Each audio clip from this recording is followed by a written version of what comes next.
Mga karaniwang problema sa barangay. Alam mo ba? Ito ang mga isyong araw-araw nating kinakaharap.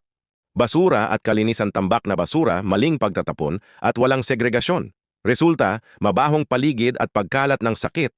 Baha at baradong kanal basurang bumabara sa estero at drainage. Resulta, biglaang pagbaha tuwing ulan. Seguridad at peace and order. Nakawan, snatching, kulang sa ilaw at tanod. Resulta, takot at panganib sa komunidad. Sirang kalsada at trapiko. Lubak-lubak, walang maayos na daan. Resulta, aksidente at hirap sa biyahe. Kalusugan. Dengue. Maruming tubig. Kakulangan sa serbisyo. Resulta, pagkakasakit ng mga residente. Kawalan ng trabaho at edukasyon. Kulang sa hanap buhay at oportunidad. Resulta, kahirapan at mababang kalidad ng buhay.